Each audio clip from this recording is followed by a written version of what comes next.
రైతులందరికీ నమస్కారం అండి. మూడవ విడత రైతు భరోసా ఏస్తారా? మింగేస్తారా? అని అయితే ఇట్లా అడుగుతున్నారన్నమాట. సో మీకైతే ఒక క్లారిటీ అయితే ఇవ్వబోతున్నాను. అలాగే రైతు భరోసా నిధులను విడుదల చేసేందుకు ప్రభుత్వం మాట్లాడి కూడా సిద్ధం చేస్తుందన్నమాట. ప్రణాళిక అనేది మూడవ విడతకంతా సిద్ధం చేస్తున్నట్లయితే తెలుస్తుంది. ఎందుకంటే రైతులకు ఇక్కడ 3 విడతలుగా నిధులు విడుదల చేస్తామని అయితే ముఖ్యమంత్రి రేవంత్ రెడ్డి గారు అయితే హామీ ఇచ్చారన్నమాట. సో రైతుల ఖాతాలోకి ఇప్పటికి రెండవ విడతలుగా అయితే నిధులు జమ చేయబడ్డాయి. ఒకటవ విడతలేమో సిద్దిపేటలో నిధులు విడుదల చేశారు.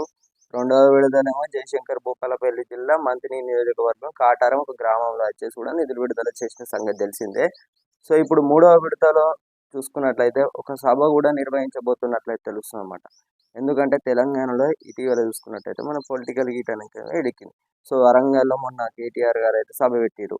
సో ఈ రోజు చూసుకున్నట్టయితే మోదీ గారు అయితే వస్తున్నారన్నమాట. సో ఈ రోజు చూసుకున్నట్టయితే ఇప్పుడు మన ఎవరు ఇంకా సభ ఒకటే మిగిలింది. ఆ సభనే మన రేవంత్ రెడ్డి గారు కాంగ్రెస్ ప్రభుత్వం చూసుకున్నట్లయితే. సో ఇప్పుడు ఆ సభలో చూసుకున్నట్టయితే రైతు భరోసా మూడవ విడత నిధులను విడుదల చేసేందుకు రాష్ట్ర ప్రభుత్వం అయితే ఇక్కడ నిర్ణయం అయితే తీసుకొని ఉన్నట్లయితే తెలుస్తుంది అనమాట.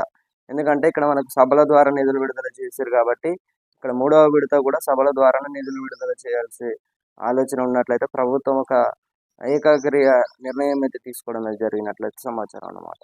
సో 4,000 కోట్లు అయితే ఉన్నాయి. అవి మొత్తం రైతుల ఖాతాలోకి అయితే జమ చేయబడతాయి అన్నమాట. సో ఇక్కడ ఎవరు మింగేయారన్నమాట. ఒకసారి అయితే మీరు దృష్టిలో ఉంచుకోండి. ఇక్కడ నిధులకు సంబంధించి ఎవరి ఖాతాలో కూడా వేసుకోరు కూడా అన్నమాట.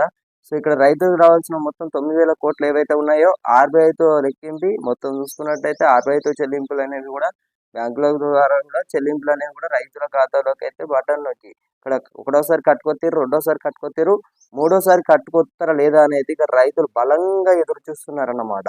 సో చాలా వరకు అయితే ఎదురు చూస్తున్న అంశం అనేది చెప్పుకోవచ్చు. సో ఇక్కడ ఎవరు కూడా వర్రీ అవ్వాల్సిన అవసరం లేదు. నిధులు అయితే ఎవరు మింగేయారండి. రైతుల ఖాతాలోకి పడితే మూడవ విడత దాదాపు ఇంకా 20 రోజులైతే పూర్తి కావాల్సి ఉంటుందన్నమాట. ఇప్పటికీ 15 రోజులైతే పూర్తి కావాల్సింది. దాదాపు ఇంకా మనకు 5 రోజులు ఈ మధ్యలో చూసుకున్నట్టయితే మనకు ఒక సభకు సంబంధించి కూడా ఇక్కడ చూసుకున్నట్లయితే మనకు మేనిఫెస్టో అయితే రావడం అయితే జరుగుతుంది అనమాట. సో దాని ద్వారా రైతు భరోసా నిధులకు సంబంధించి కూడా ఒక క్లారిటీ అయితే రానుంది. 20 రోజులు పూర్తయిన తర్వాత మనం చూసుకున్నట్టయితే రెండవ విడత నిధులు విడుదల చేయడం అయితే జరిగింది. సో ఇప్పుడు రెండవ విడత తర్వాత మూడవ విడతలో చూసుకున్నట్టు ప్రభుత్వం చెప్పింది ఆల్రెడీ 20 డేస్కి ఒకసారి అన్నమాట. మూడవ విడతలుగా నిధులు విడుదల చేస్తాం. 4,000 కోట్లు అయితే ఉన్నాయి అన్నమాట.